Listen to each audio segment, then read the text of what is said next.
तो हे राजन, तुमने पूछा कि मरते समय क्या करना चाहिए। देखो, श्रीमद् भागवत का एक बड़ा महत्वपूर्ण श्लोक आपको सुनाता हूं। ये चुना हुआ मोती है और एक ही श्लोक, 18,000 श्लोकों में एक ही श्लोक है, सिलेक्टेड श्लोक। देखिए आप, और मैं चाहूंगा कि आप इसे मेरे साथ दोहराएं तो और भी अच्छा होगा। सरल है, कोई बात नहीं। श्री सुखदेव जी बता रहे हैं महाराज परीक्षित को, राजन, मृत्यु के समय 5 काम करना चाहिए। पूछा था ना कि क्या करना चाहिए, मृत्यु के समय क्या करना चाहिए। तो मृत्यु के समय करने के लिए यह अभ्यास जिंदगी भर करना चाहिए। 5 काम करने चाहिए। 5 कौन कौन से काम? तो आपको ध्यान में बना रहे तो बाद में भी आप लिख सकते हैं, याद कर सकते हैं, साधन कर सकते हैं। ये साधन का श्लोक है। भागवत के 18,000 श्लोकों में ये एक चुनिंदा श्लोक है जो सारी भागवत का सार है, सार तत्व है। तो गाएंगे मेरे साथ? गाएंगे? गाइए, कोशिश करिए। अच्छा है, बहुत सरल है, कोई दिक्कत। जितासनो जितश्वासो जितासनो जितश्वासो जितासनो जितश्वासो जितसंगो जितेन्द्रियः जितसंगो जितेन्द्रियः जितसंगो जितेन्द्रियः जितसंगो जितेन्द्रियः स्थूले भगवतो रूपे स्थूले भगवतो रूपे स्थूले भगवतो रूपे स्थूले भगवतो रूपे मनः संधारये धिया मनः संधारये धिया मनः संधारये धिया मनः संधारये धिया। तो कोशिश तो आपने कर ली गाने की, बड़ी अच्छी बात है। करें।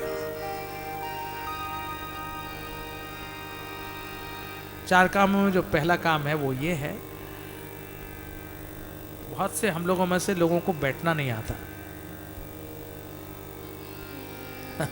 बैठना बहुत मुश्किल है। एक ने कहा, महाराज बहुत कठिन है, कैसे बैठे हैं? हम तो कुर्सी पर बैठते हैं, चेयर पर बैठते हैं, और आप तो यहाँ बिठा देते हैं और 4-4 घंटे बिठा देते हैं, और पालती मार के बैठना हमको कितनी मुश्किल हो जाती है। तो हमने कहा इसीलिए तो हमने 2 घंटे बाद लोगों को उठाने की कोशिश भी की है। 2 घंटे बाद उठ जाओ, थोड़ा हलन चलन हो जाएगी, फिर आके बैठ जाओ। बैठना तो पहला क्या है? जितासनो जित आसनः, आसन को जीते, यानी बैठना। पालथी मारकर कितनी देर हम बैठ सकते हैं एक आसन पर बिना हिले डुले? है तो मुश्किल की बात। बहुत से लोग तो पीछे खंबे का सहारा ले लेते हैं, उसे टेक लगा के बैठ जाते हैं।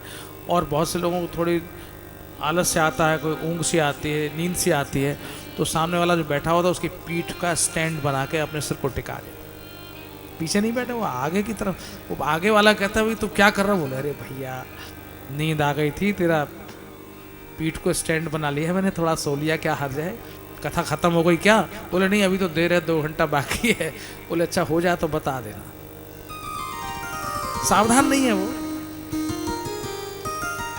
आसन, एक आसन से हम बैठकर कितनी देर भजन कर सकते हैं, मनन कर सकते हैं, कथा सुन सकते हैं, कीर्तन कर सकते हैं, एक आसन से। पहला काम क्या हुआ? जितासनो, आसन को जीते, ये अभ्यास है। अब दूसरा, जितश्वासो, सांस को जीते, माने प्राणायाम करें। आजकल तो लोग बहुत कर रहे हैं, कपाल भाती चल रहा है खूब, छोटा बच्चा भी जानता है। महाराज मैं कपाल भाती करता हूं। श्वास को जीते, प्राणायाम करें, ये दूसरी बात हो गई। आसन पर बैठ गया। अष्टांग योग के ये प्रमुख केंद्र हैं, बिंदु हैं। तो पहला हुआ आसन को जीते, और दूसरा हुआ श्वास को जीते हैं। अब तीसरा आया जित संगो, संग को जीते हैं। संग का मतलब क्या हुआ? संग का अर्थ करते हैं विद्वान लोग आसक्ति। आसक्ति को जीत लें, इससे आसक्ति उससे आसक्ति बने, ममता जुड़ी हुई है और ये मेरी वस्तु है, इसके बिना मैं नहीं रह सकता हूँ, ये व्यवस्था होनी चाहिए। ये जो आसक्ति है इसको छोड़ने का अभ्यास करें, इसको जीत ले, आसक्ति को जीत ले। अब चौथा पायदान आया। चौथे पर क्या है? जितेंद्रिय, इंद्रियों को जीत ले। और एक बड़ी मजे की बात है, इन इंद्रियों, पांचों दसों इंद्रियों के अभ्यास में एक इंद्रिय को जीत लेगा तो बाकी सबको अपने आप जीत लेगा। एक रस्सी का छोर पकड़ लो, बाकी सारी पकड़ में आ जाएगी। तो चलिए, एक स्वादेंद्रिय है, स्वादेंद्रिय, इसको जीत ले। मन कर रहा है रबड़ी खाएंगे। एक सज्जन बोले, महाराज वृंदावन में जाऊं तो मैं रबड़ी बहुत अच्छी बने, रबड़ी को स्वाद ही बहुत अच्छा है वृंदावन में, तो भाई मैं बस बिहारी जी की गली में रबड़ी खाऊं मैं। बिहारी जी का दर्शन कम करेंगे, रबड़ी ज्यादा खाएंगे, वो स्वाद छूटता नहीं है।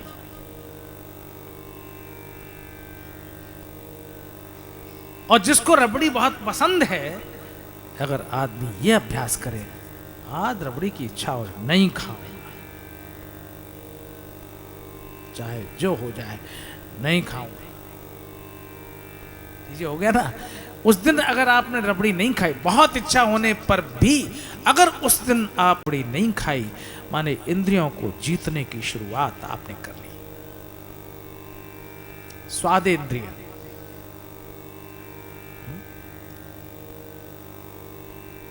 दो जीत ले, सारे दुनिया जीत जाएंगे।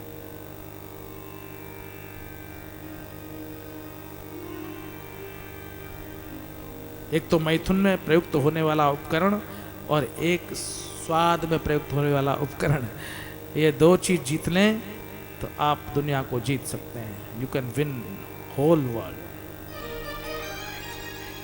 आप जीत सकते हैं, लेकिन कठिन है, बहुत कठिन है। जित संगो जितेंद्रिय, अगर इन चारों का अभ्यास हो गया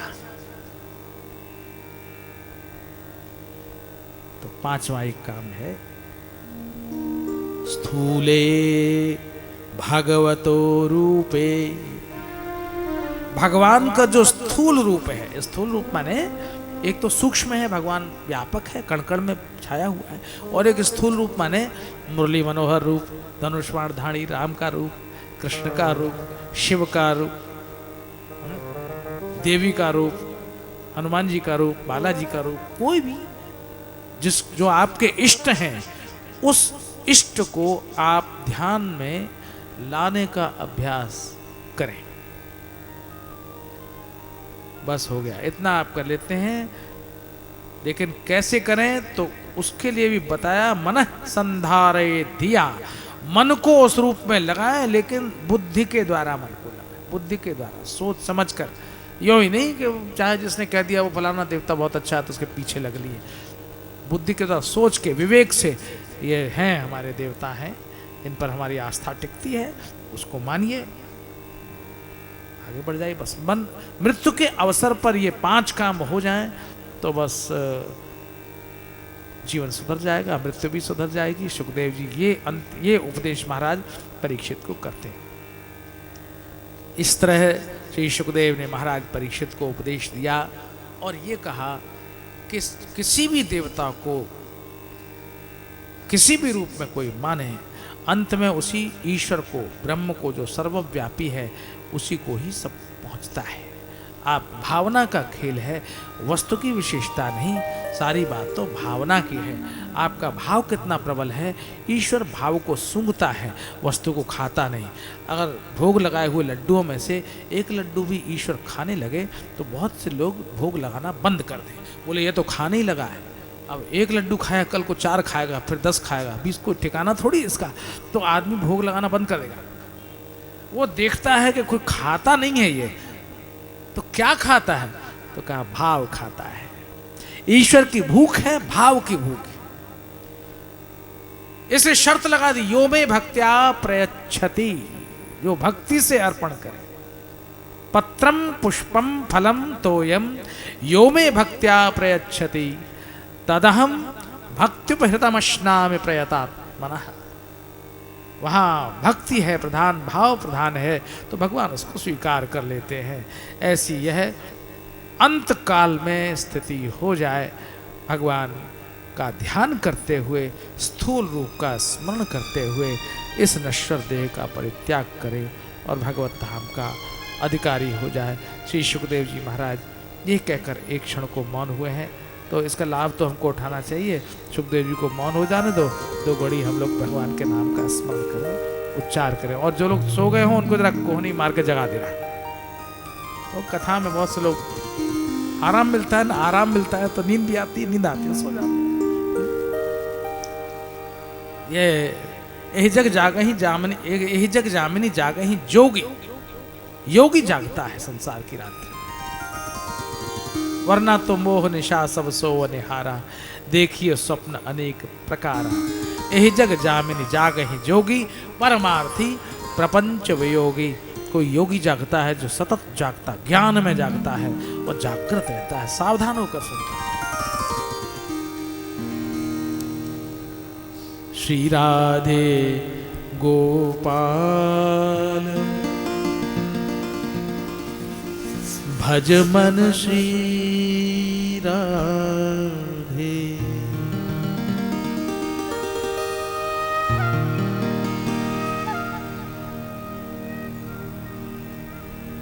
श्री राधे गोपाल भज मन श्री राधे। श्री राधे गोपाल भज मन श्री राधे। राधे श्री राधे गोपाल भज मन श्री राधे। श्री राधे गोपाल भज मन श्री राधे। श्री राधे जय श्री राधे। श्री राधे जय श्री राधे। श्री राधे जय श्री राधे। श्री राधे जय श्री राधे। श्री राधे गोपाल भज मन श्री राधे। श्री राधे गोपाल भज मन श्री राधे।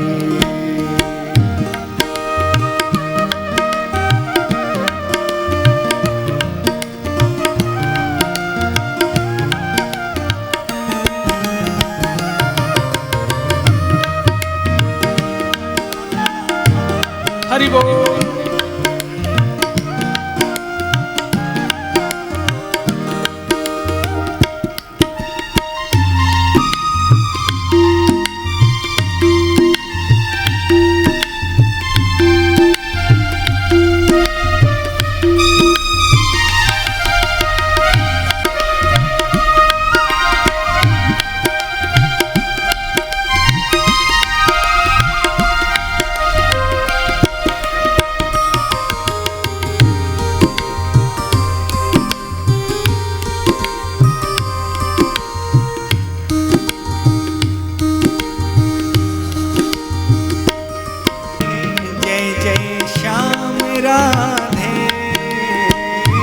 राधे जय जय श्याम राधे। श्री राधे जय जय श्याम राधे। श्याम राधे घनश्याम राधे। श्याम राधे घनश्याम राधे। श्याम राधे घनश्याम राधे। श्याम राधे घनश्याम राधे। गोपाल राधे जय जय श्याम राधे। गोपाल राधे जय जय श्याम राधे। गोपाल राधे जय जय श्याम राधे। गोपाल राधे जय जय श्याम राधे। श्री राधे जय जय श्याम राधे। श्री राधे जय जय श्याम राधे। श्री राधे जय जय श्याम राधे। श्री राधे जय जय श्याम राधे। श्याम राधे घनश्याम राधे। श्याम राधे घनश्याम राधे। गोपाल राधे जय जय श्याम राधे। गोपाल राधे जय जय श्याम राधे। नंदलाल राधे जय जय श्याम राधे। नंदलाल राधे जय जय श्याम राधे। श्री राधे गोपाल भज मन श्री राधे। श्री राधे गोपाल भज मन श्री राधे।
राधे गोपाला जय जय राधे गोपाला।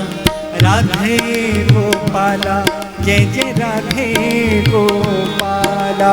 राधे गोपाला जय जय राधे गोपाला। राधे गोपाला जय जय राधे गोपाला। राधे गोपाला जय जय राधे गोपाला। राधे गोपाला जय जय राधे गोपाला। राधे गोपाला जय जय राधे गोपाला। राधे गोपाला जय जय राधे गोपाला। मुरली मनोहरा जय जय मुरली मनोहरा। मुरली मनोहरा जय जय मुरली मनोहरा। मुरली मनोहरा जय जय मुरली मनोहरा। मुरली मनोहरा जय जय मुरली मनोहरा। राधे गोपाला जय जय राधे गोपाला। राधे गोपाला जय जय राधे गोपाला। राधे गोपाला जय जय राधे गोपाला। राधे गोपाला जय जय राधे गोपाला। मुरली मनोहरा जय जय मुरली मनोहरा। मुरली मनोहरा जय जय मुरली मनोहरा। मुरली मनोहरा जय जय मुरली मनोहरा। मनोहरा श्री राधे श्री राधे गोपाल भज मन श्री राधे श्री राधे गोपाल भज मन श्री राधे श्री राधे गोपाल भज मन श्री राधे राधे राधे जय जय राधे राधे राधे राधे राधे जय जय राधे राधे राधे हरि राधे राधे राधे जय जय राधे राधे राधे राधे राधे राधे जय जय राधे राधे राधे जय जय राधे श्री राधे जय जय राधे श्री राधे जय जय राधे श्री राधे जय जय राधे श्री राधे राधे राधे जय जय राधे राधे राधे राधे राधे जय जय राधे राधे राधे राधे राधे राधे जय जय राधे राधे राधे राधे राधे जय जय राधे राधे राधे राधे श्री राधे गोपाल भज मन श्री राधे श्री राधे गोपाल भज मन श्री राधे श्री राधे गोपाल भज मन श्री राधे श्री राधे गोपाल भज मन श्री राधे श्री राधे गोपाल भज मन श्री राधे श्री राधे गोपाल भज मन श्री राधे श्री राधे गोपाल भज मन श्री राधे श्री राधे गोपाल भज मन श्री राधे राधे राधे जय जय राधे राधे राधे राधे श्री राधे राधे राधे राधे जय जय राधे राधे राधे राधे जय जय राधे राधे राधे राधे जय जय राधे राधे राधे राधे श्री राधे राधे राधे राधे जय जय राधे राधे राधे राधे जय जय राधे राधे श्री राधे गोपाल भज मन श्री राधे श्री राधे गोपाल भज मन श्री राधे श्री राधे गोपाल भज मन श्री राधे श्री राधे गोपाल भज मन श्री राधे श्री राधा गोविंद भगवान की स्थिति का जिसमें ब्रह्मा ने भगवान के धाम का दर्शन किया। जैसे हम लोग अपना अपना घर दिखाते हैं ना, किसी को कोई आता है महाराज हमारे यहाँ पधरामणी कर दो, चरण रख दीजिए महाराज। लेकिन यहाँ तो बात भगवान की है। भगवान कह रहे हैं ब्रह्मा जी से तो हमारे यहाँ हम तुम्हें अपना घर दिखाते हैं। देखो कि जिसने ईश्वर का घर देखा है उसको कभी मोह नहीं हो सकता। जिसने सांसारिक घर देखे हैं उनको मोह होता है, जिसने भगवान का घर देखा है उसको कभी मोह होता नहीं। इसलिए भगवान ने ब्रह्मा को कहा कि मैं तुम्हें एक गुह्य ज्ञान देता हूं, छिपा हुआ ज्ञान। उसे क्या होगा?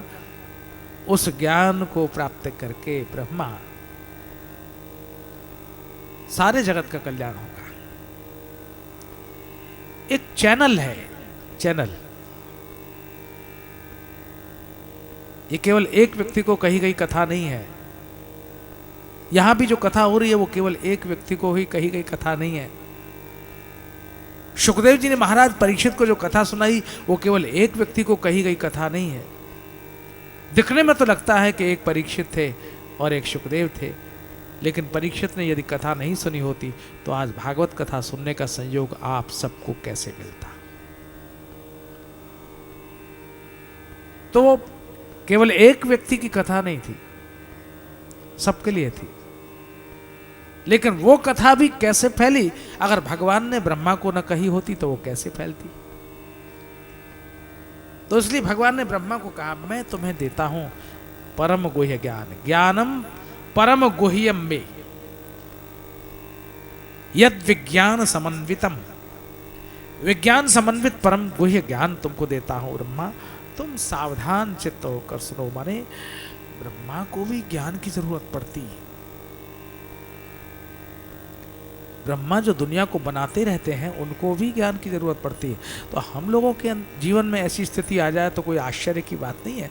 हम लोग अगर भटक जाए, हम लोग अगर विभ्रम हो जाए, हमको अगर भ्रमित हो जाए तो कोई नई अचरज भरी बात नहीं है। ब्रह्मा जी तक को ज्ञान की जरूरत पड़ती है। तो भगवान ने ब्रह्मा को वो ज्ञान दिया। तो आप लोग जानना चाहेंगे वो क्या था। एक तो विटामिन्स होते हैं ना, वो सब्जियों में होते हैं, दाल में होते हैं, सूर्य की किरणों में होते हैं, हरी हरी घास में होते हैं। नंगे पांव चलिए तो स्वास्थ्य अच्छा होता है, उसमें कुछ की ज़रूरत नहीं है। लेकिन कभी कभी डॉक्टर कहता है वो कैप्सूल देता हूँ, उसको खा के विटामिन मल्टी विटामिन देता हूँ, तो खाओगे तो सारे विटामिन तुम्हारे अंदर आ जाएंगे। तरीका अच्छा है ना। You don't have to go on walk. सुबह सुबह जल्दी आपको घूमने जाने की आवश्यकता नहीं। आराम से सोना, पैर फैला के सोना, देर तक सोना, रात को देर तक जगना, रात सुबह देर तक सोते रहना। So it doesn't matter. मैं तुम्हें देता हूँ एक कैप्सूल, ये विटामिन्स का कैप्सूल है, मल्टी विटामिन। इसमें जिंक भी है, मल्टी विटामिन्स भी है, एंटीऑक्सीडेंट है, यू कैन टेक इट, आपको फायदा होगा। तो जो चीज हमें प्रकृति से नहीं मिलती है, साग भाजी नहीं मिलती तो है, हम लेते ही नहीं है, हम लेते ही नहीं है। अब नई जनरेशन में क्या हो रहा है, बच्चे मलाई खाना बच्चों को अच्छा नहीं लगता, दूध में से मलाई निकलवा देते हैं। क्या हो रहा है ये। हमारे गोविंद को तो मलाई पसंद थी, माखन पसंद था, दूध पसंद था, दही पसंद था, लूट के खाता था। अब बच्चों को कहो नहीं मलाई निकाल दो, मलाई निकाल के पिएंगे, मलाई का अच्छा ही नहीं लगता बच्चों को। क्या नया जमाना आ गया। तो भाई मलाई से जो विटामिन है इसको नहीं मिलेगा तो क्या करेगा। बोले अभी कुछ नहीं करेगा, कोई बात नहीं, जब बड़ा हो जाएगा तो कैप्सूल खाएगा, फिर दवाई खाएगा, मल्टी विटामिन की टैबलेट्स खाएगा, उससे विटामिन तो लेना पड़ेगा, वैसे ही खाएगा। तो जो नेचुरल उसको नहीं मिलता है, नेचुरल सोर्सेज से जो उसको ताकत नहीं मिलती है, तो अननेचुरल सोर्स से ही वो उसको ग्रहण करता है। ये बात मैंने आपको क्यों कही, इसलिए कही कि जैसे भागवत महापुराण 18,000 श्लोक हैं, अब 7 दिन तक कथा में बैठना और समय से पहुंचना ये बड़ा सिरदर्दी का काम है।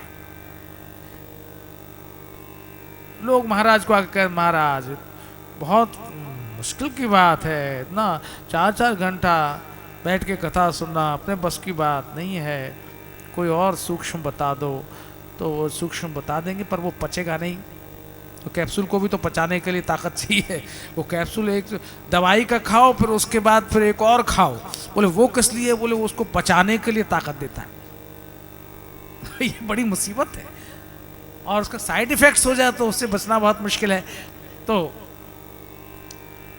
एक कैप्सूल है, भागवत महापुराण का एक कैप्सूल है। उस कैप्सूल में चार औषधियां मिली हुई हैं, और ये 4 श्लोक हैं। 4 श्लोक ही 4 औषधि है। इसको चतुश्लोकी भागवत कहते हैं। भागवत के दूसरे स्कंद में भगवान ने ब्रह्मा को जो ज्ञान दिया वो 4 श्लोकों में दिया, और ये एक कैप्सूल है। मैंने थोड़े में बहुत कुछ ले लेना।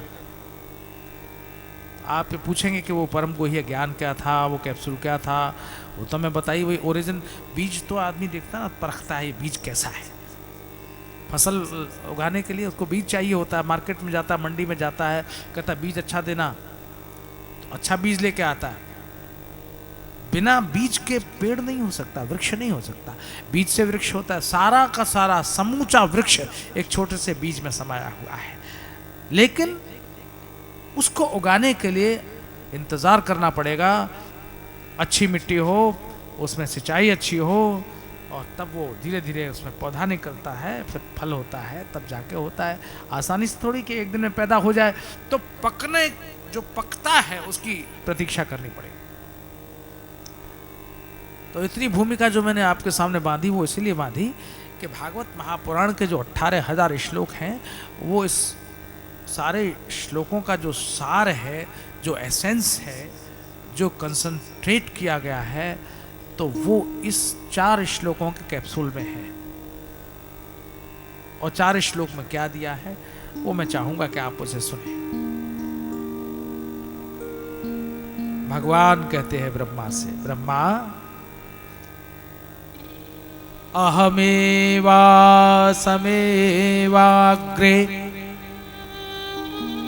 नान्यत् यत् सदसत्परम् पश्चादहं यदेतच्च यो वशिष्येत सोऽस्म्यहम्। ये पहला श्लोक है।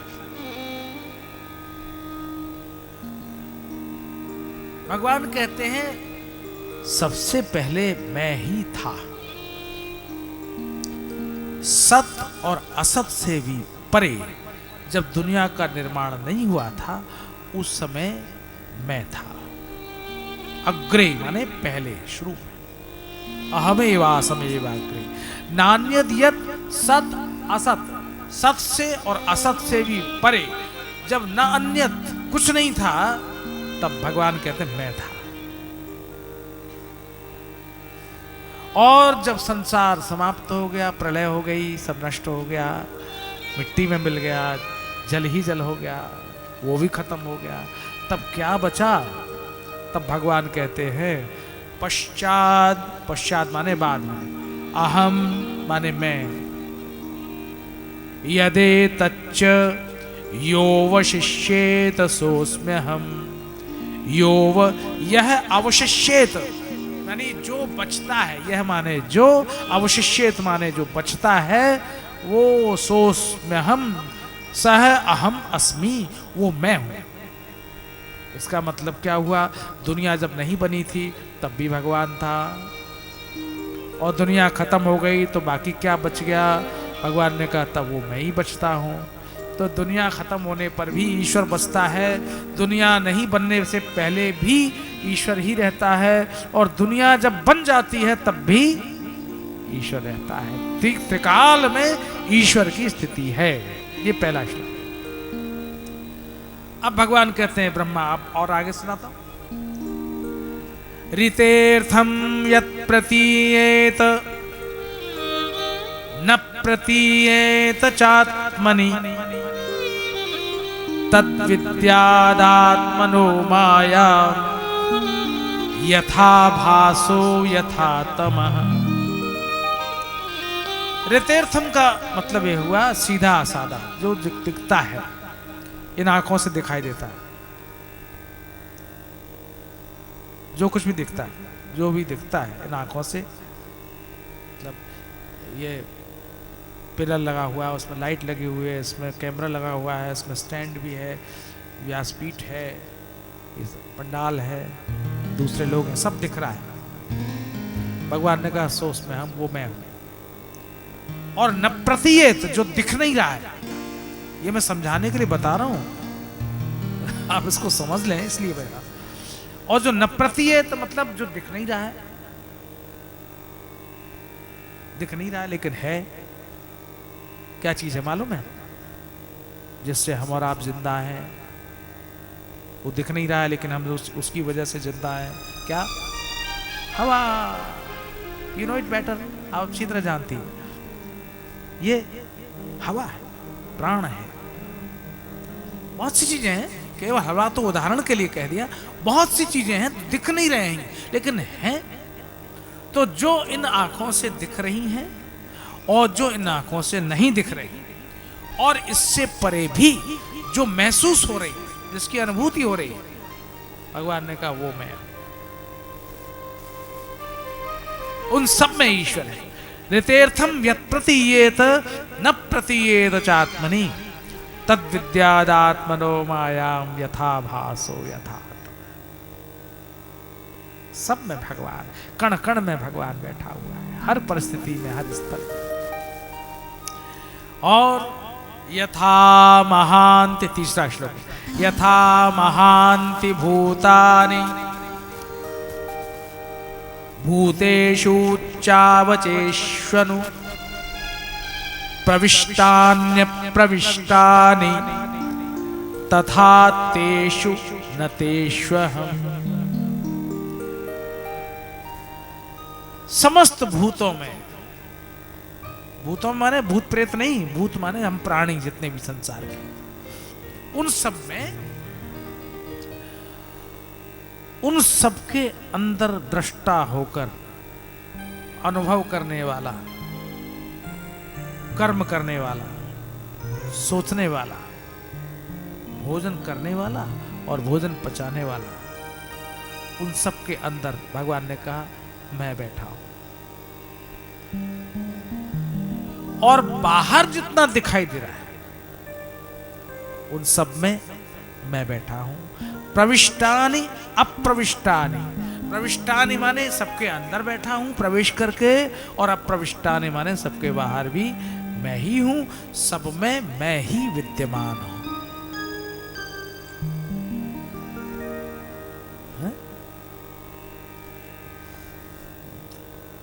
तीन चीजें हैं देखने में, तीन चीजें आती हैं। एक तो देखने वाला, आंख देख रही है ना, सब देख रही है, और एक दिखने वाला, आप सब दिख रहे हैं ना, सब दृश्य है, दिखाई दे रहा है। और एक और चीज है, अगर वो चीज नहीं हो तो भी नहीं होगा। क्या चीज? प्रकाश।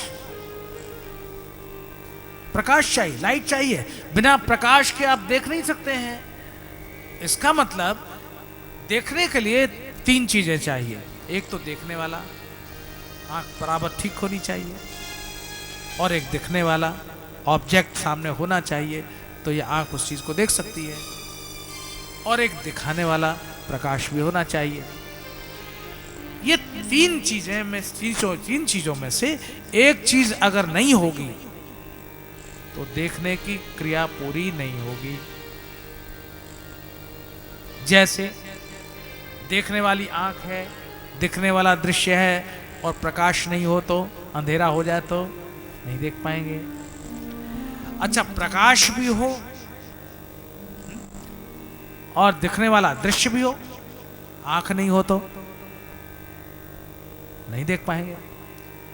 अच्छा, आंख भी हो और प्रकाश भी हो और दिखने वाला दृश्य नहीं हो तो भी नहीं देख पाएंगे।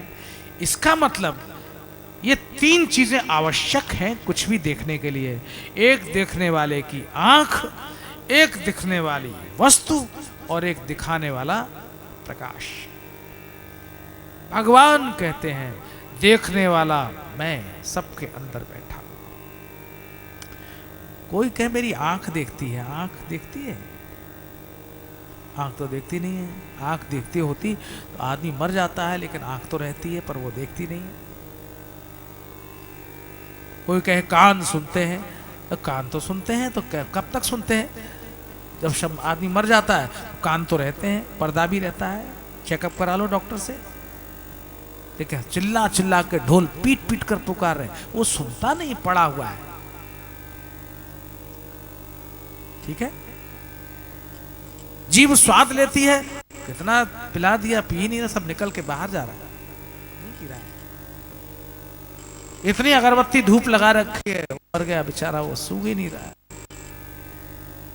नाक भी है, सूंघती नहीं, कान भी है, सुनता नहीं, जीभ है, रस का आस्वादन करता।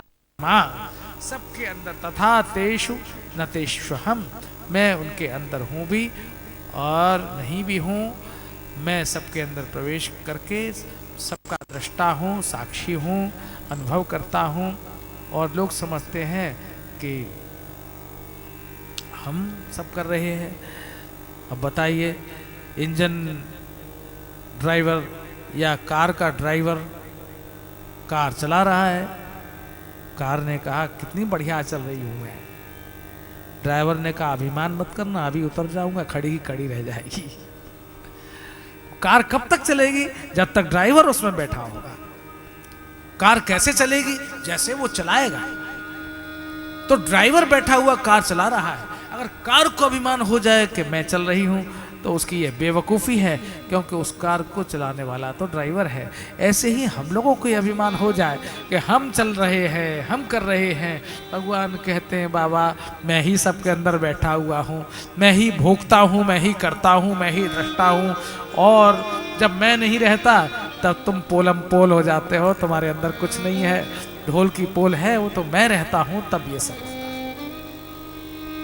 होता है। ब्रह्मा से उपदेश देते हुए भगवान कहते हैं अन्वय व्यतिरेकाभ्याम, ये चौथा श्लोक है।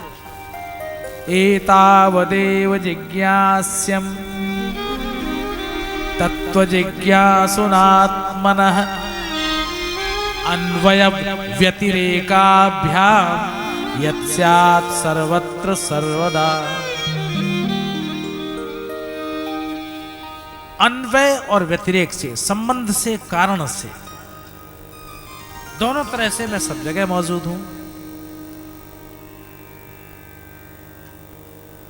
एक मिट्टी का खिलौना बाजार से बच्चा खरीदता है, पैसा खर्च करके खरीद के लाया, उसमें कीमत किस चीज की है? खिलौने की या मिट्टी की? एक सोने का गहना ज्वेलर्स के यहां से खरीद के लाए, कीमत किस चीज की है? सोने की या गहने की? और उसको बेचने गए तो वो ज्वेलर जो है उसकी कीमत लगाता है, तो वहां कीमत किसकी लगाती, किसका लगाता है? सोने की या गहने की लगाता है। ऊपर से वो खोट और निकाल देता है, वो कहता है ये इसमें इतना खोट है, ये जोड़ा गया है, ये बीच में ये सोना ठीक नहीं है, उसका पैसा काट लेता है। जितने में खरीदी थी उतने में बिकता नहीं। ये बात अलग है कि भाव बढ़ गया हो और सोना 10,000 पहुंच रहा हो। किसी ज़माने में 300-250 रुपये तोला सोना बिकता था, और हमने अपने होश में, हमारी जहाँ तक हमें होश है, हम अपनी बात कहते हैं, 200-250 रुपया तोला बिकता था। और हमसे पुराने बुजुर्गों ने तो उससे भी सस्ता देखा होगा। अब 10,000 बिक रहा है, तो उस ज़माने में खरीद लिया होगा, अब लेकिन उसका जो टाँका है, उस टाँके की कीमत वो सोने को भी काट लेता। बोले ये ठीक नहीं। तो गहना जो बेचने वाला है, बेचता है, तो वो खरीदने वाला वो सराफ कहता है कि ये सोने की कीमत है। अरे इतना बढ़िया बना हुआ है, आभूषण ये बना हुआ, बोले होगा ये तो फैशन आउट हो गया, अभी बिकता नहीं, दोबारा हम बेचेंगे, बिकेगा नहीं, आउट ऑफ फैशन है, बिकेगा नहीं, इसको दोबारा गला के फिर नए फैशन का गहना बनाना पड़ेगा। तो आप बताइए किसकी कीमत है? उसके आकार की कीमत है या सोने की कीमत है? ऐसी मिट्टी का खिलौना है, माटी से बना हुआ है, आकार दिया गया है, उसमें गणेश जी बैठे हैं, किसी में शंकर जी बैठे हुए हैं, किसी में कोई कृष्ण जी बैठे हुए हैं। तो किसकी कीमत है? आकार की कीमत है या मिट्टी की कीमत है? आकार की कीमत है। और अगर आकार की कीमत है तो मिट्टी ना होती तो क्या करते? क्योंकि मिट्टी से ही तो बना है। इसका मतलब यह है आधाराधेय न्याय। एक संस्कृत में न्याय प्रसिद्ध है, आधाराधेय न्याय। एक दूसरे पर आश्रित। आकृति वस्तु पर, मूल वस्तु पर आश्रित है, क्योंकि उसके बिना आकृति बनती नहीं, और वो मूल वस्तु आकृति पर निर्भर है, क्योंकि अगर आकृति न होती तो उसकी कीमत बढ़ती नहीं। एक मिट्टी की कीमत बढ़ाने के लिए उसको आकृति दी गई और वो अच्छे पैसे में बिक गई, वरना अगर केवल मिट्टी की कीमत हुई होती तो उठा लीजिए तमाम पड़ी हुई मिट्टी, तो माटी का लौंदा बना लीजिए और कहिए खरीद लो, कोई खरीदार है बाजार में? ऐसे खरीदार नहीं होता। उसी माटी को आकार देकर, रंग कर, उसमें आंख, नाक, मुख बनाकर और अच्छी तरह सजाया संवारा, उस माटी की कीमत बढ़ गई। लेकिन माटी की कीमत अपने आप में इसलिए है क्योंकि अगर माटी न होती तो वो आकृति कैसे बनती? अब भगवान क्या कह रहे हैं? भगवान कह रहे हैं माटी भी मैं ही हूं और आकृति भी मैं ही हूं। देखो है गजब की बात। जो माटी है, जो सोना है, वो भी मैं हूं, और उस सोने में या माटी में जो आकृति है वो भी मैं ही हूं। क्योंकि जब वो मूर्तिकार मूर्ति बनाता है मिट्टी की बनाते बनाते, और उसमें से आकृति जब उभर के आती है तब देखने वाला कहता है ओह बिल्कुल शंकर जी जैसे दिख रहे हैं, ये शंकर जी है। प्रकट हो गया ना शंकर, आकृति में भगवान प्रकट हो गया। क्या कह रहे भगवान? कह रहे हैं कि मैं सब में विद्यमान हूं, आकृति में भी, रूप में भी, रंग में भी, और उसके मूल तत्व में भी मेरी सत्ता विद्यमान है। इस तरह भगवान ने ब्रह्मा को 4 श्लोकों की भागवत दी। इसको कहते हैं चतुश्लोकी भागवत, 4 श्लोकों की भागवत। अब सुनिए ये परंपरा। भगवान ने ब्रह्मा को दी, ब्रह्मा ने नारद जी को दी, नारद जी ने वेदव्यास को दी, वेदव्यास ने उसके 18,000 श्लोक बना दिए, और 18,000 श्लोक बनाकर वो उन्होंने अपने पुत्र शुकदेव को दी, शुकदेव जी ने महाराज परीक्षित को दी, और वही कथा बाद में सूत जी ने शौनकादिक ऋषियों को सुनाई। वही कथा गोकर्ण ने अपने भाई को प्रेत योनि से मुक्त करने के लिए सुनाई, और वही कथा यहाँ राजगांगपुर में हम आपको सुना रहे हैं। कथा तो वही है, वक्ता और श्रोता बदल रहे हैं, जगह बदल रही है, समय बदल रहा है, लेकिन कथा वही है। जैसे गंगा की धार अपना गुण कभी छोड़ती नहीं, हजारों वर्षों से गंगा में डुबकी लगाने से पूर्वज तर जाते हैं, वैसे ही भागवत कथा की इस धार में जो स्नान करते हैं वो निश्चित रूप से तर जाते हैं, उबर जाते हैं, संसार के बंधन से मुक्त हो जाते हैं, अधिकारी हो जाते हैं भगवान की कृपा की। ये है भागवत महापुराण की कथा। इसका चिंतन और मनन करें और ध्यान करें। 10 मिनट 15 मिनट भगवान के नाम का, 4:15 बजा है, 10 मिनट का अंतराल नित्य की भांति करें। श्री राधे जय जय राधे, श्री राधे राधे, गोविंद जय जय गोपाल जय जय, गोविंद जय जय गोपाल जय जय, गोविंद जय जय गोपाल जय जय, गोविंद जय जय गोपाल जय जय, श्री राधा रमण हरि गोविंद जय जय, श्री राधा रमण हरि गोविंद जय जय, श्री राधा रमण हरि गोविंद जय जय, श्री राधा रमण हरि गोविंद जय जय, गोविंद जय जय गोपाल जय जय, गोविंद जय जय गोपाल जय जय, गोविंद जय जय गोपाल जय जय, गोविंद जय जय गोपाल जय जय, श्री राधा रमण हरि गोविंद जय जय, श्री राधा रमण हरि गोविंद जय जय, श्री राधा रमण हरि गोविंद जय जय, श्री राधा रमण हरि गोविंद जय जय, गोविंद जय जय गोपाल जय जय, गोविंद जय जय गोपाल जय जय, गोविंद जय जय गोपाल जय जय, गोविंद जय जय गोपाल जय जय, गोविंद जय जय गोपाल जय। श्री राधा गोविंद भगवान की जय जय, श्री राधे श्याम।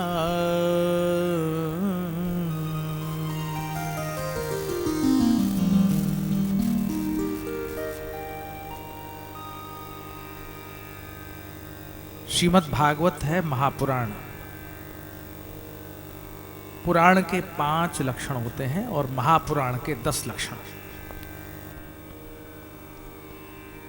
श्री सुखदेव जी भागवत महापुराण की पहचान बताते हैं। अत्र सर्गो विसर्गश्च स्थानम पोषण मूतयः मन्वंतरेशानुकथा निरोधो मुक्तिराश्रयः। ये 10 लक्षण है महापुराण के। सर्ग का अर्थ होता है, पहला लक्षण है सर्ग। सर्ग का अर्थ होता है सृष्टि, संसार का बनना। ब्रह्मा सहित भगवान जो संसार को बनाते हैं। हजारों वर्ष तक एक अंडा जल में पड़ा रहा, फिर भगवान ने अपने आप को उसमें से प्रकट किया, फिर संसार बना, ऐसे। और विसर्ग होता है ब्रह्मा जो सृष्टि करते रहते हैं, होती रहती है सृष्टि, 84 लाख योनियों की सृष्टि, ये विसर्ग कहलाता है। स्थान से भगवान की महत्ता प्रकट होती है, भगवान का महत्व, उसको कहते हैं स्थान। जिस पुराण में भगवान का महत्व दर्शाया गया है उसका नाम है महापुराण। ऊती, ये चौथा लक्षण है। ऊती कहते हैं वासना को। वासना माने इच्छाएं, कामनाएं। हमको ये चाहिए, हमको ये चाहिए। छोटा बच्चा से माँ बाप से मांगता रहता ना, ये चाहिए हमको, ये चाहिए, ये चाहिए। वैसे हम लोगों के भी संस्कार में कमी आती नहीं है, हम भी बड़े होने तक मांगते ही रहते हैं, ये चाहिए हमको, ये चाहिए। भगवान ने कहा क्यों चाहिए? बोले भजन नहीं किया है क्या? कथा नहीं सुनी है क्या? मंदिर में नहीं आया क्या? घंटा नहीं बजाया क्या? तो हमको चाहिए। मतलब हमने जो कुछ किया भगवान के लिए, उसके बदले में हमको कुछ चाहिए। तो हम लोग वो चाहिए कुछ ना कुछ। ऊती कहते हैं इच्छाओं को, कामनाओं को। तो सर्ग, विसर्ग, स्थान, पोषण और ऊती। पोषण कहते हैं पुष्टि को। भगवान जो सबका पोषण करते हैं, ईश्वर सबका पोषण करता है, केवल अन्न ही नहीं। देखो पोषण, भोजन और पोषण दोनों अलग अलग चीजें हैं। भोजन कर लेना और बात है, उसे पचाना सुपाच्य हो तो भोजन करना सार्थक होगा। और खा लिया दही बड़ा, उड़द की दाल का, और पेट में हुआ दर्द और हाय हाय करने लगे, और डॉक्टर से कहा कोई दवाई, एक गोली दे दो तो ये दर्द दूर हो जाए, बहुत परेशानी। डॉक्टर ने कहा आइंदा से मत खाना। बोले आदत से लाचार हूं, खाए बिना रह नहीं सकता। डॉक्टर ने कहा फिर तो मुश्किल है। तो मरीज ने कहा मुश्किल किस बात की है? 10 बार खाऊंगा और 10वें बार आपसे दवाई ले लूंगा, क्या फर्क पड़ता है? मतलब कोई चीज खाने के बाद उसको पचाना, पुष्टि हो। पोषण कहते हैं पुष्टि को, पच जाने का, सुपाच्य हो।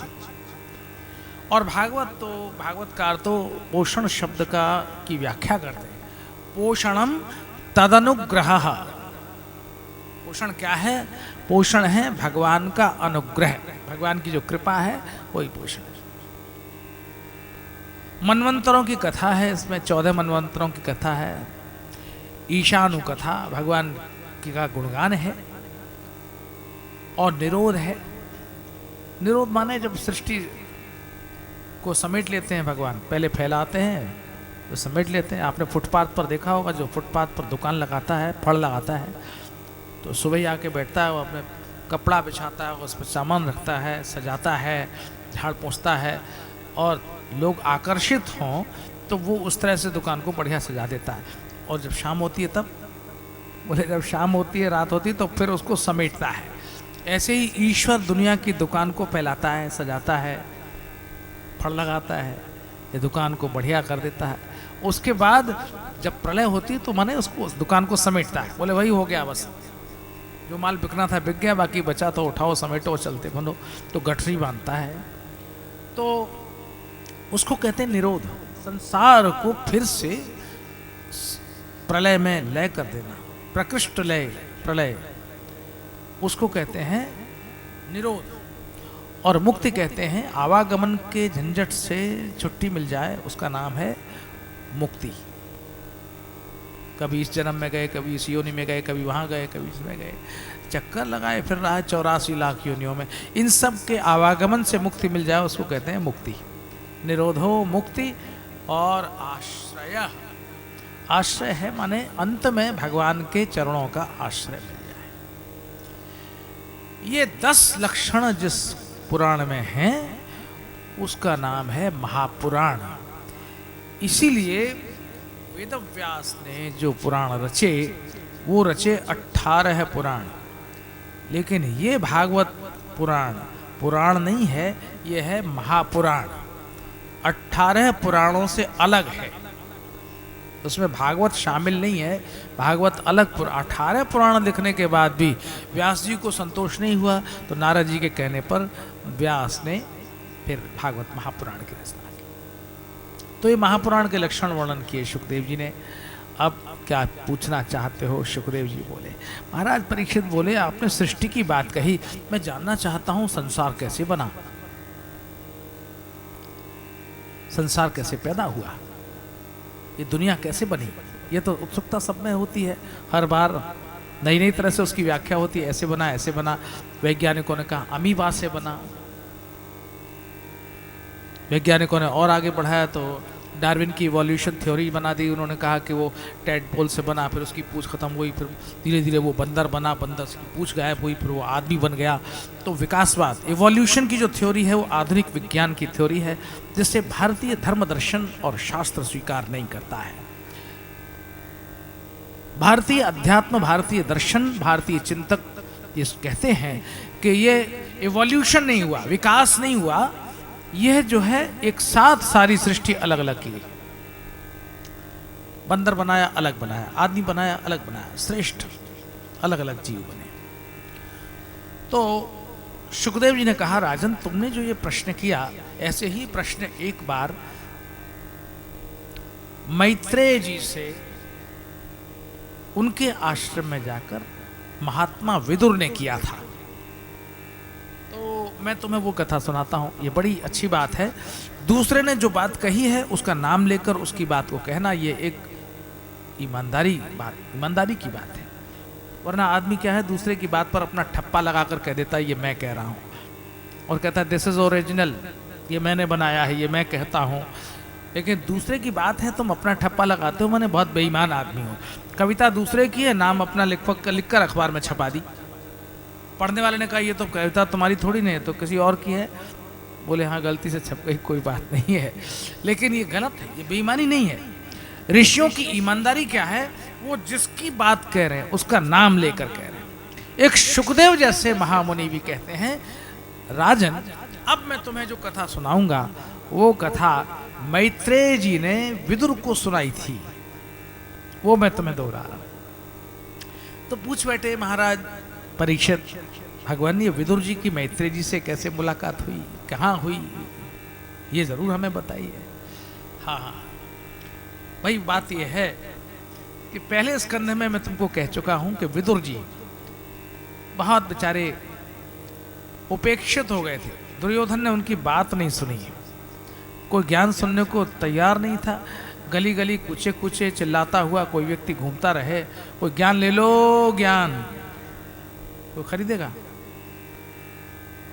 कोई नहीं खरीदेगा। कोई ज्ञान ले लो ज्ञान, कोई कथा ले लो कथा। जैसे लोग आजकल पूछते हैं ना कि महाराज कथा का क्या लोगे,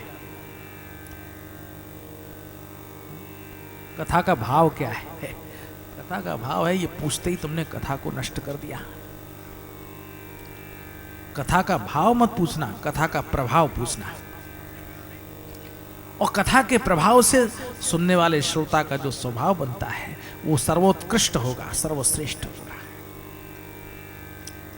वो वैल्यूएबल है, वो मैचलेस है, वो बेशकीमती है, उसकी कीमत नहीं आंकी जा सकती, मूल्यवान है। इसलिए विदुर जी की बात को किसी ने सुना नहीं, ज्ञानी थे। तो विदुर जी ने सोचा कि ऐसी स्थिति में जब कोई मेरी बात सुनने को तैयार नहीं है तो मैं तीर्थ यात्रा को चला जाता हूं। कोई अपने घर में अपनी बात सुनने वाला कोई नहीं हो तो आदमी को क्या करना चाहिए? डंडा झोली उठाओ, पोटली बांध लो और हरिद्वार, वृंदावन, अयोध्या यात्रा पे निकल जाओ। हो गया ना भाई? अब तो चलूं, बस मैं चल रहा हूं, आपको तो मौज कर दूं, मैं जाऊं, ये छुट्टी देने का मौका है और चल दो। विदुर की तरह जब कोई अपनी बात सुनता न हो तो जबरदस्ती सलाह देने की कोशिश मत करना, वरना अपमानित हो जाओगे अपनों के द्वारा। किसी गैर से अपमानित होना शायद कोई व्यक्ति झेल सकता है, लेकिन अपने से अपमानित होना आदमी की जिंदगी का सबसे बड़ा दुख होता है। जिससे हम प्रेम करते हैं, जिससे हमारा मोह जुड़ा हुआ है, और वो व्यक्ति हमारा अपमान कर दे भरे समाज में, तो व्यक्ति बर्दाश्त नहीं करता। तो इससे पहले कि कोई हमारी बात न सुने, हमको चाहिए कि हम उनका परित्याग करके तीर्थ यात्रा पर चले जाएं। इसलिए विदुर तीर्थ यात्रा पर निकल गए। घूमते हुए वृंदावन के यमुना तट पर चले जा रहे थे और वहां उनकी मुलाकात हुई उद्धव से। उद्धव आ रहे थे प्रभास से, द्वारका से, प्रभास क्षेत्र से। भगवान श्री कृष्ण अपने धाम में गए तो उद्धव को ज्ञान दिया, उपदेश दिया, और उद्धव को कहा तुम अब जाओ बद्रीनाथ, गच्छोद्धव मया दिष्टो बदर्याख्यम ममाश्रमम। अब तुम मेरे आज्ञा से बद्रीनाथ नाम के मेरे आश्रम में जाओ और वहां तुम तीर्थ जल में स्नान करके बहुत काल तक मेरा ध्यान करना, तब मेरे धाम को प्राप्त हो जाना। तो उद्धव वहां से चले जा रहे थे, रास्ते में वृंदावन पड़ गए। अब जब वृंदावन पड़ जाए, जब बहुत से लोग दिल्ली जाते हैं ना, तो मन नहीं मानता। जो भक्त है उसका तो मन बिल्कुल नहीं मानता, वरना तो बहुत से लोग सीधे ही दिल्ली से चले गए, कोई देश में चला गया, वहाँ यहाँ गया, वहाँ गया, वहाँ गया, वहाँ गया। लेकिन जो भक्त है, वृंदावन दूर नहीं है, 145 किलोमीटर है, वो 2.5 घंटे का रास्ता है। तो वो जानबूझकर उस अपने रूटीन प्रोग्राम में उसमें से वो काट लेता। वो कहता है कि भाई वृंदावन बिहारी जी दर्शन करके आओ। मन नहीं मानता, वृंदावन पास में है, दूर नहीं है, इतनी दूर से आए हैं, दर्शन करके जाएंगे। तो वो लोग क्या करते थे, दिल्ली तक पहुंचे, वृंदावन दर्शन करके फिर आगे निकले, ऐसा बना लेते लोग प्रोग्राम। तो विदुर जी की भेंट वृंदावन में उद्धव जी से हुई। उद्धव जी जा रहे थे बद्रीनाथ, बीच में पड़ गया वृंदावन धाम। उद्धव जी ने कहा धाम पड़ गया, तब तो यहाँ मैं दर्शन करके, थोड़ा घूम के, तीर्थ में विचरण करके तब आगे जाऊंगा बद्रीनाथ। वहां मिल गए उद्धव जी को विदुर जी, और विदुर जी को उद्धव से ही मालूम पड़ा कि भगवान अपने धाम में चले गए। बड़ा दुख हुआ, विषाद हुआ। और जब उद्धव ने यह कहा कि भगवान ने जाने से पहले मुझे परम गूढ़ ज्ञान का उपदेश दिया था, तो विदुर जी हट कर बैठे, हमको वो ज्ञान जरूर सुनाइए। उद्धव ने कहा विदुर जी, भगवान की ही आज्ञा है, आप जाइए हरिद्वार। हरिद्वार में रहते हैं मैत्रेय जी, गंगा के तट पर उनका आश्रम है, और जो ज्ञान भगवान ने उस समय दिया था वो ही ज्ञान मैत्रेय जी आपको देंगे। तो उद्धव जी के कहने पर विदुर हरिद्वार गए, मैत्रेय के आश्रम में गए, प्रणाम किया, बैठे। तो यहां तक तो ये हुआ कथा भाग। भागवत में कथा भी है और एक संदेश भी है, एक मैसेज भी है, एक बात भी है, कुछ जिज्ञासाओं का समाधान भी है। तो कथा तो ये थी कि विदुर कैसे वहां पहुंचे मैत्रेय जी के पास। लेकिन जब पहुंचे तो उन्होंने कहा कुछ सवाल करना चाहिए, पूछना चाहिए, महात्मा के पास आए हैं, ज्ञानी पुरुष हैं। तो प्रणाम करने के तत्काल बाद विदुर जी ने सवाल ठोक दिया, हे ऋषिवर मैत्रेय, मैं ये जानना चाहता हूं कि संसार का यह जो जीव है वो सुखाय कर्माणि करोति लोको नतई सुखम वान्यदुपारमं वा।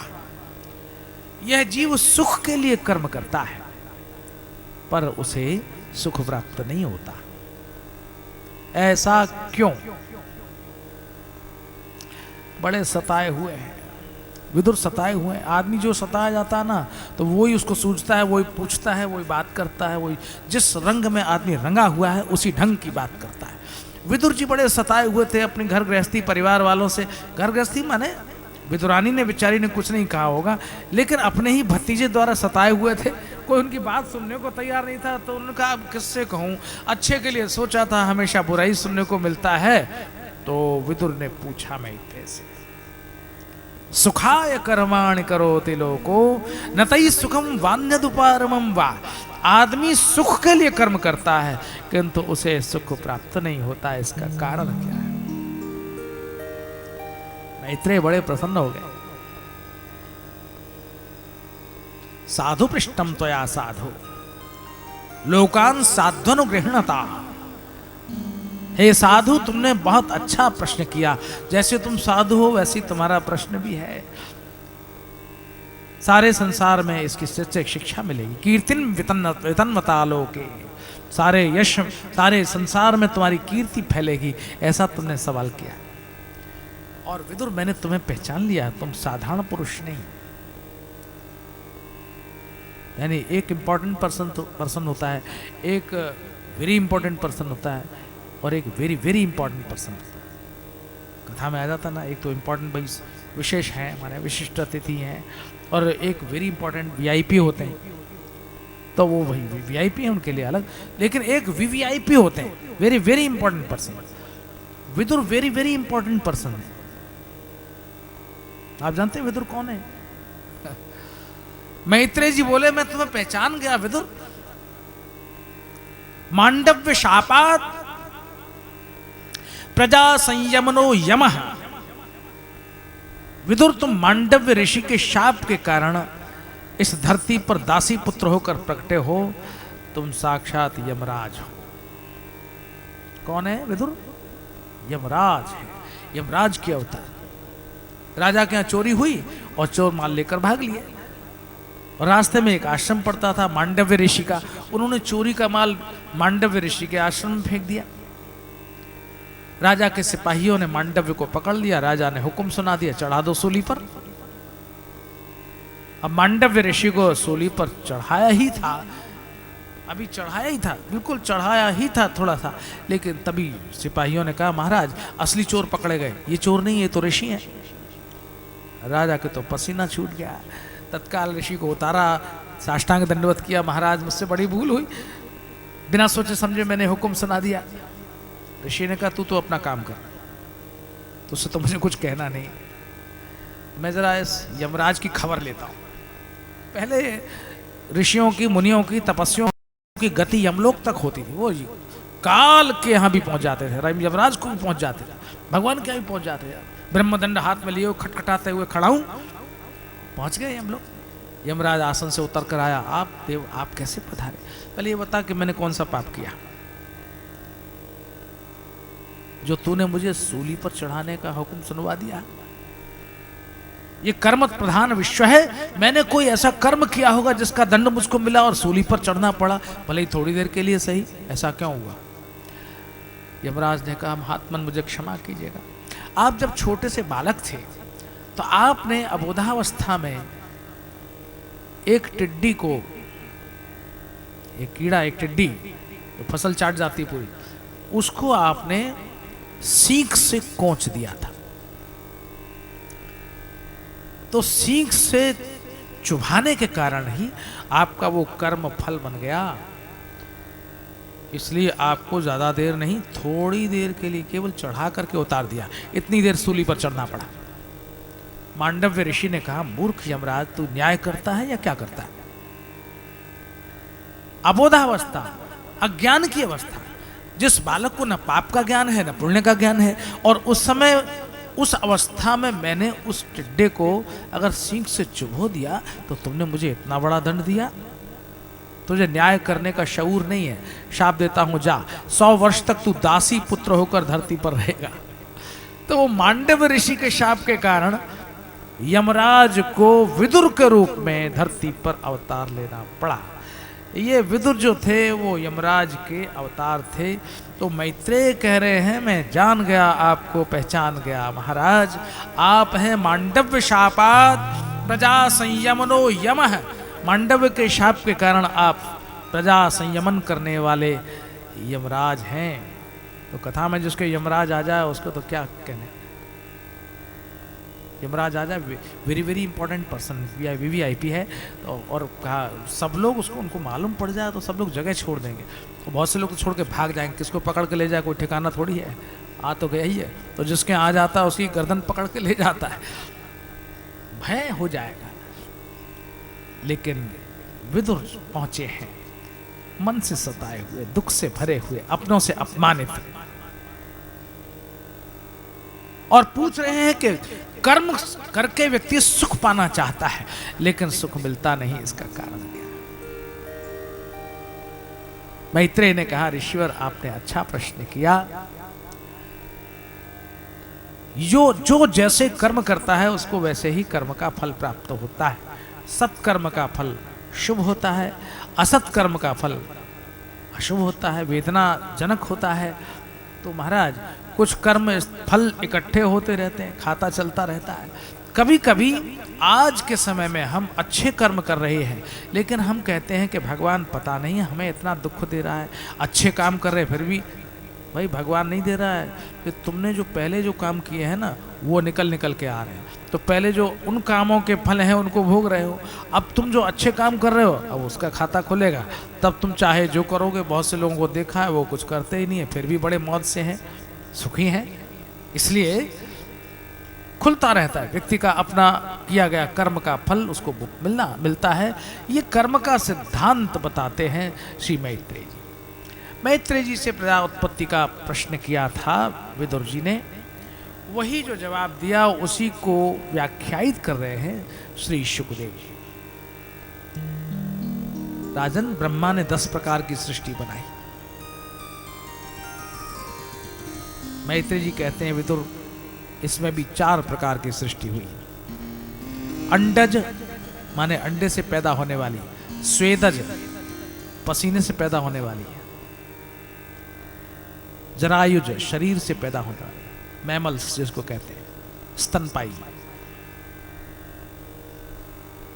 और पानी से पैदा होने वाली, उद्भिज जल में पैदा होने वाली। 4 प्रकार की सृष्टि हुई। ब्रह्मा की सृष्टि में जब संसार बढ़ा तो ब्रह्मा बड़े चकित हो गए क्योंकि 11 प्रकार के रुद्र प्रकट हुए तो ब्रह्मा जी को खाने दौड़े। घबरा गए ब्रह्मा जी, बोले सृष्टि तो बड़ी भयानक है, ये तो पैदा करने वाले को ही खाने दौड़ रही है, मेरी बिल्ली मुझे ही म्याऊं। तो ब्रह्मा जी ने कहा ये तो गड़बड़ है। तब ब्रह्मा जी ने एक अच्छी सृष्टि, बस यहां इस कथा में ये आप इसको थोड़ा लक्ष्य रखें, इसका चिंतन रखें। ब्रह्मा जी ने एक सबसे श्रेष्ठ सृष्टि बनाई। इस सृष्टि में, इस संसार में जो सबसे अच्छा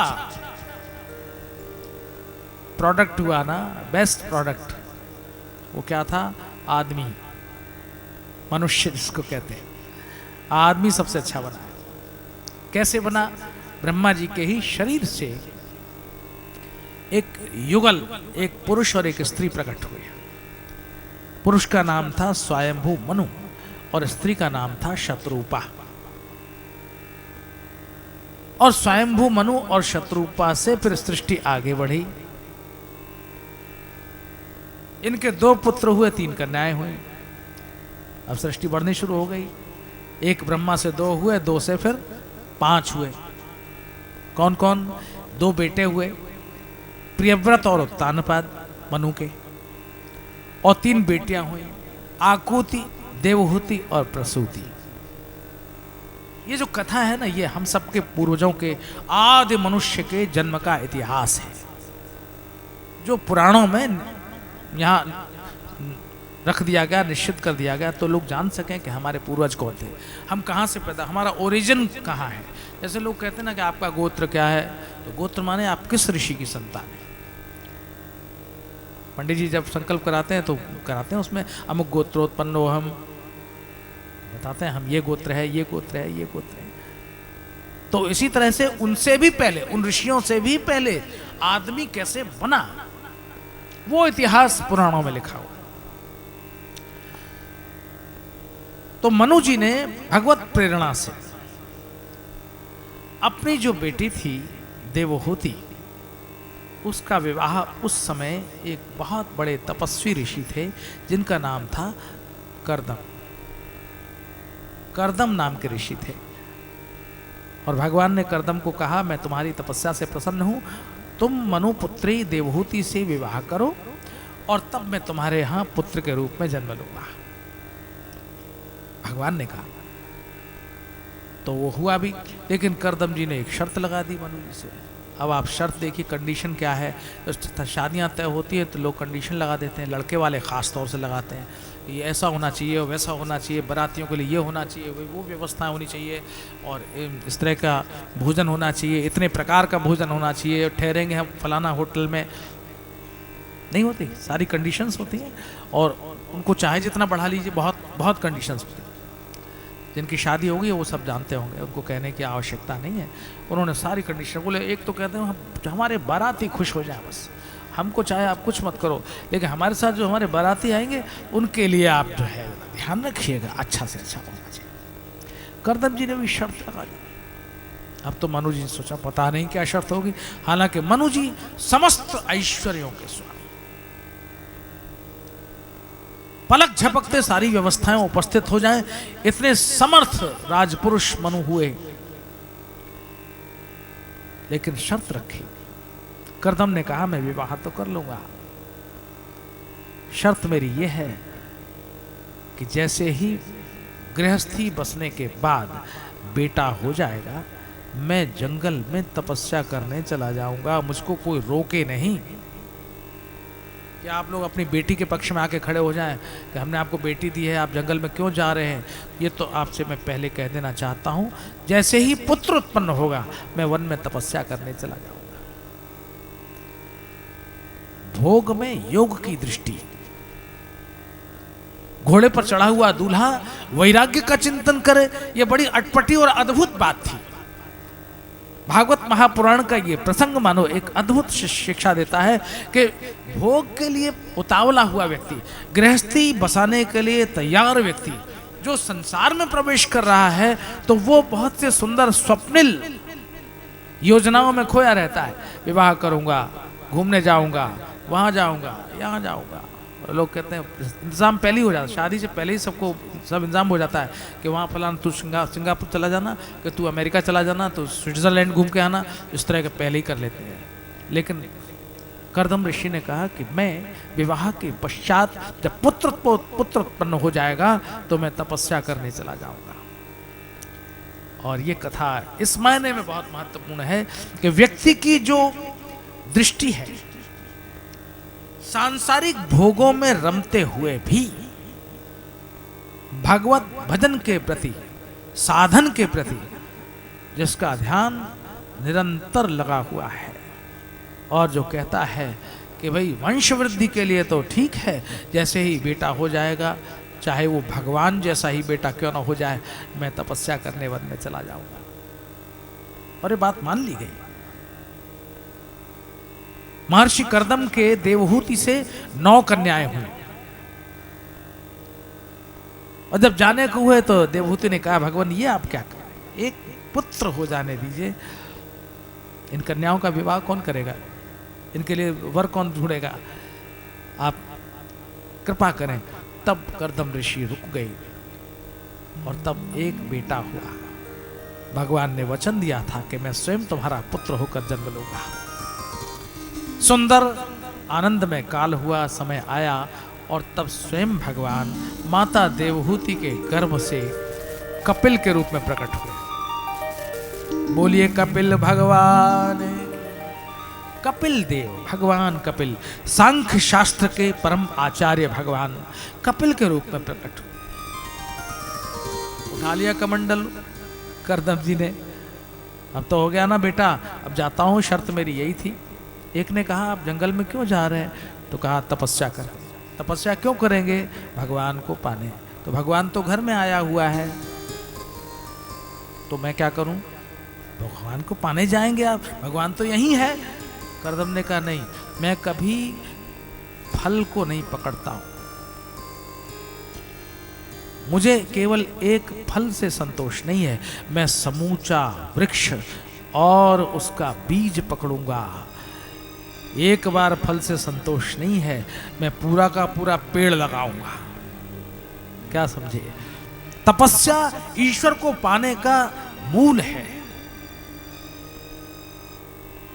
मानो कहा होगा करदम ने कि भगवान पर मुझे भरोसा नहीं है, इसका कोई ठिकाना नहीं है। ये जब जब आता है धोखा देके भाग जाता है। नहीं नहीं देता। आपको सोचिए जरा, राम के रूप में आया, दशरथ जी ने कितनी तपस्या की और वो बेचारे वो रोते रह गए, वो जंगल चला गया। ऐसा भगवान। और दशरथ जी ने राम के वियोग में प्रियतन तृण एव परिहरेउ, दशरथ जी ने प्राण त्याग दिए। ऐसे बेटे को लेके क्या करेंगे? एक ऐसा व्यक्ति जिसने बड़ी तपस्या से ईश्वर को 4 पुत्रों के रूप में पाया, उसको अपने अंत काल में एक बेटे का भी कंधा नसीब नहीं। जरा इस पक्ष पर भी विचार कीजिएगा। ईश्वर जिसके यहां बेटे के रूप में जन्मा हो, 4 पुत्रों के रूप में ईश्वर जिसके यहां आया हो, वो ईश्वर अपने बाप को कंधा तक देने के लिए मौजूद नहीं था और दशरथ के प्राण चले गए। है धोखेबाज। और जब द्वापर में आया तो पैदा होते ही धोखा दे गया, छोड़ गया कारागार में अपने माँ बाप को और सीधा गोकुल में चला गया। और वहां भी रहा आता तो ठीक था, वहां भी मैया यशोदा और बाबा को बिलखता हुआ छोड़कर मथुरा चला गया। इसका कोई ठिकाना नहीं, ये कब चलता बने। इसलिए करदम ऋषि ने कहा कि मैं केवल ईश्वर को पकड़ने से संतुष्ट नहीं हूं, ईश्वर को पाने के जो साधन हैं उनको कस के पकड़ूंगा, क्योंकि जो साधन पकड़ में रहेंगे तो ईश्वर एक बार नहीं 1000 बार झक मार कर मेरे घर में अवतार लेगा। मैं तपस्या नहीं छोड़ूंगा, मैं साधन नहीं छोड़ूंगा, मैं भजन नहीं छोड़ूंगा। अर्जुन के रथ पर बैठे हुए भगवान ने अर्जुन से कहा, तुम मेरा भजन करो। अर्जुन ने कहा, भजन की क्या जरूरत है, आप तो बैठे हुए मेरे रथ पर बैठे हुए। भगवान ने कहा, नहीं भजन करना। तस्मात् सर्वेषु कालेषु माम अनुस्मर युध्य च। हर काल में, सब काल में, सब समय में माम अनुस्मर माने मेरा स्मरण करना, युध्य च और कर्म करना। अर्जुन ने कहा, अब क्या करूं मैं, न भजन करके हो तो गया, भजन से आप मिलते हैं, आप मुझे मिल गए, मेरे रथ पर बैठे हुए हैं, मुझे सब कुछ मिल गया। भगवान ने कहा, मुझ पर भरोसा मत करना, मैं तेरे रथ से कूद कर कब चलता बनूं, मेरा कोई ठिकाना नहीं, लेकिन मेरे नाम को अगर पकड़े रहेगा तो मैं गया हुआ वापस आ जाऊं। ये नोट करने वाला पॉइंट है, आप देखें। और सारी भागवत में इसी का संकेत है। जगह जगह पर मैं आपको बताऊंगा कि यही संकेत है। भजन मत छोड़ना, साधन मत छोड़ना, ईश्वर चला जाता हो कोई चिंता मत करना, लेकिन भजन पकड़े रहोगे तो गया हुआ ईश्वर वापस आएगा। 10वें स्कंद में आप सुनेंगे कि नंद बाबा ये जानते थे कि उनका लाल ईश्वर है, जान गए थे। गोवर्धन उठा लिया, पहाड़ उठा लिया, काली नाग नाथ लिया, कोई साधारण बात थी, जान गए थे ईश्वर है। वरुण देवता ने पूजा की, जान गए थे ये ईश्वर है। लेकिन फिर भी नंद बाबा अपने लाडले लाल कन्हैया के प्रेम में तो डूबे ही रहे, लेकिन एकादशी का व्रत नहीं छोड़ा। एकादश्याम निराहार समभ्यर्च्य जनार्दनम। बाबा से कहा, एकादशी का व्रत क्यों करते हो? बाबा ने कहा, यही तो मेरा साधन है, इसी से तो पकड़ में आया है, तो ये नहीं छोड़ूंगा। नियम, साधन, पूजन, भजन, साधना, तपस्या, ये नहीं छोड़ेंगे, क्योंकि इनके पकड़े रहने पर ईश्वर हाथ में रहता है, गया हुआ वापस आता है। और भगवान को पकड़ के सब छोड़ दिया तो भगवान पता नहीं कब छोड़ के चला जाएगा। हर जगह आप देखें, अयोध्या वासियों को रोता हुआ छोड़ गए, भगवान का वनवास हुआ, अयोध्या वासी पीछे पीछे चले, और जब रात हो गई तो भगवान ने कहा, भैया आप लोग वापस लौट जाओ, कि ये धर्म उपदेश घने रे, लोग प्रेम बस फिर ही न फेरे। जब ही जामजुग जामिनी बीती, तो राम सचिव सन कहो सप्रीति। क्यों? क्योंकि लोग सोग श्रम बस गए सोई। कछुक देव माया मति मोही। देवताओं की कुछ माया थी, लोग थके हुए थे, लोग सो गए। भगवान ने कहा मौका मिल गया, सुमंत्र हाँक दो रथ, इनको सोता हुआ छोड़कर चलो।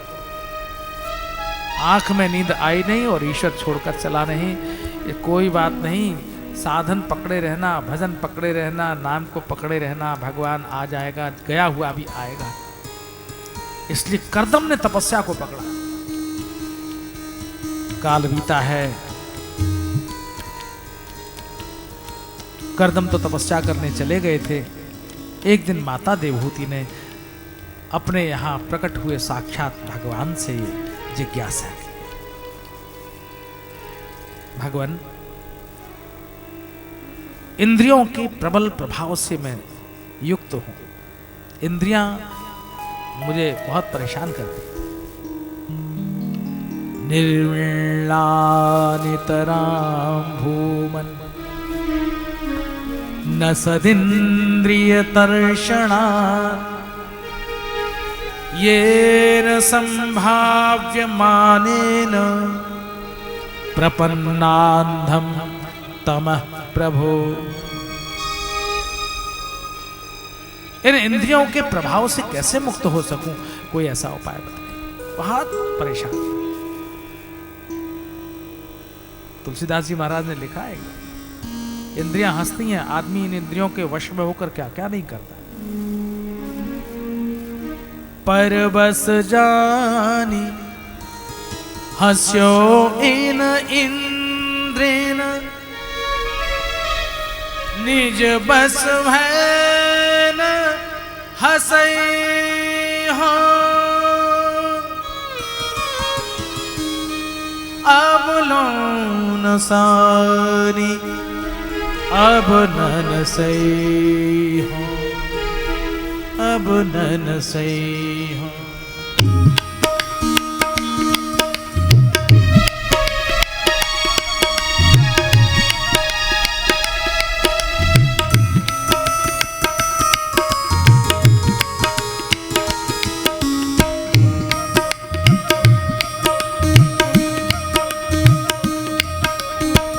अब लोन सानी अब नन सही हो, अब लोन सानी अब नन सही हो।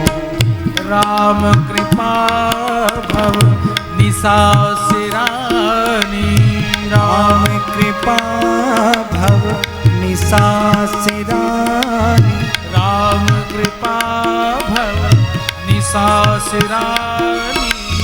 राम कृपा भव निसासिरानी। जागे फिर न डसई हो, जागे फिर न डसई हो। अब लोन सानी अब नन सही हो, अब लोन सानी अब नन सही हो।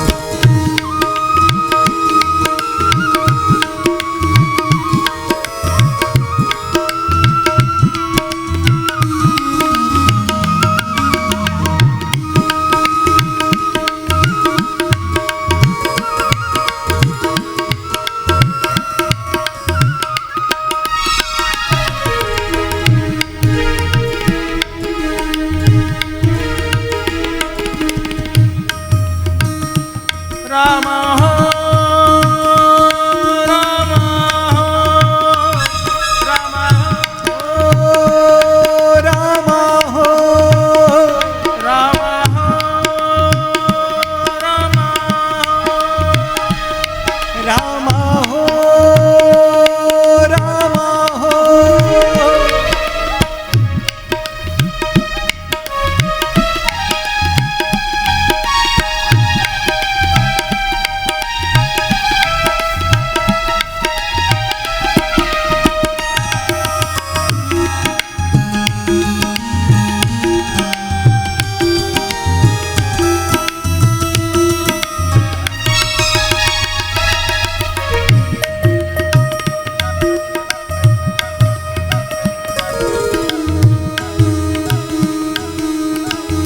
पायौ नाम चारु चिन्ह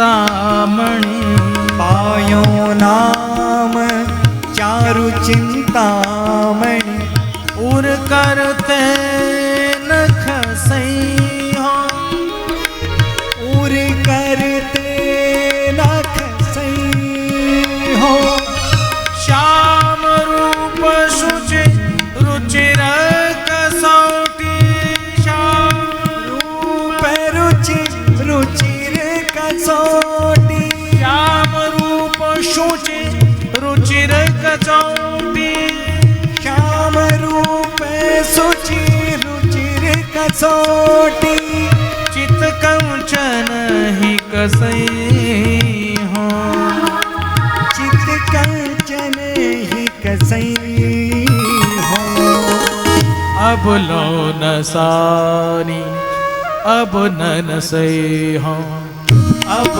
लोन सानी अब नन सही हो अब लो न सानी अब नन सई हो अब लोन सानी अब नन सही हो रामा हो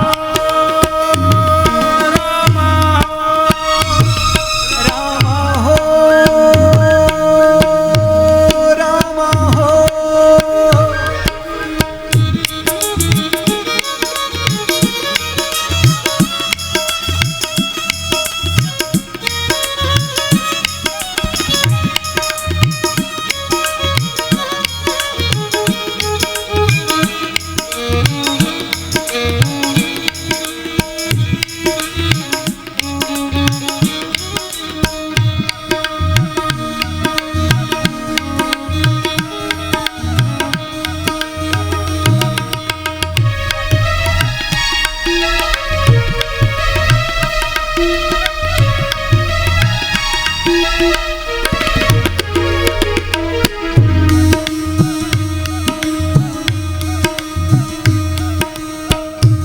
परवश जानी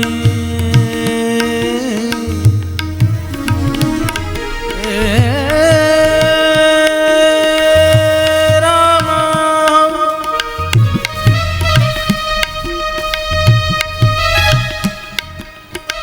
परवश जानी हस्यो इन इंद्रिन परवश जानी हचोइन निज बस है न हसई हो निज बस है न हसई हो मन मधुकर पन कै पन कै पन कै पन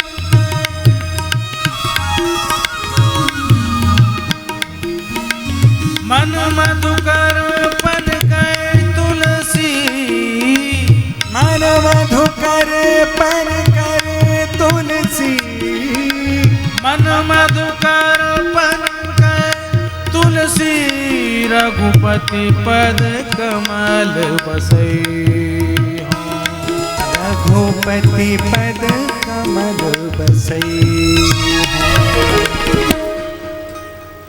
अब लो न सानी अब नन सई हो अब लोन सानी अब नन सही हो अब लो न सानी अब नन सई हो अब लोन सानी अब नन सही हो राम कृपा कृपा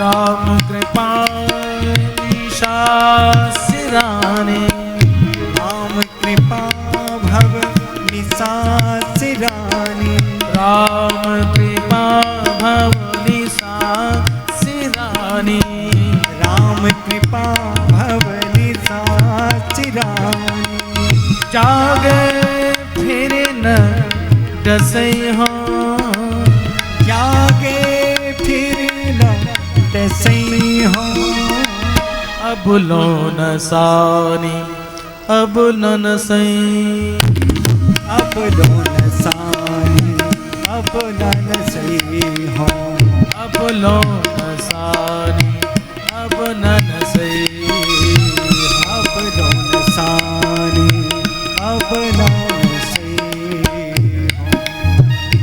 रामा रामा ओ रामा हो, रामा हो, रामा हो, रामा हो, रामा रामा हो, रामा हो,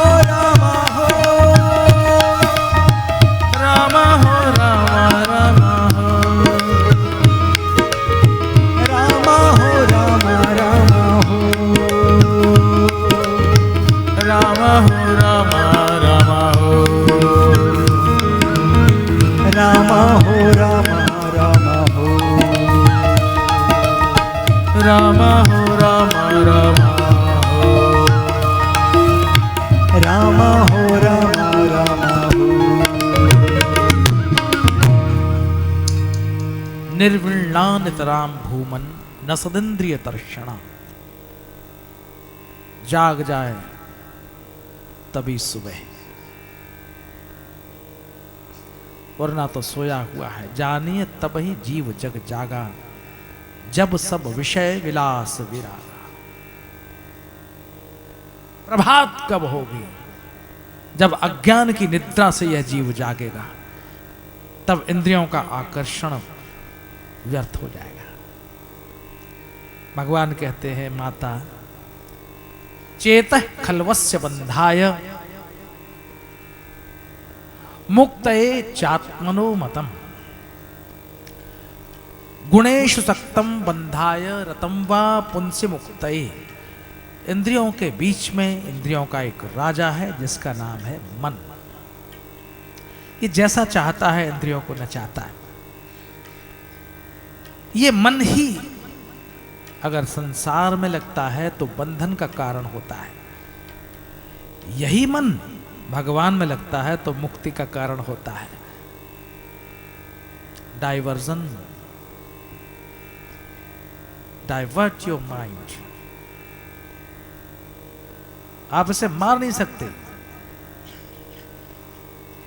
यू कांट किल इट। माया ममता ना मरी, मरी मरी गए शरीर, इसको मार नहीं सकते। आप इसको डाइवर्ट कर सकते हैं, इसकी दिशा मोड़ सकते हैं।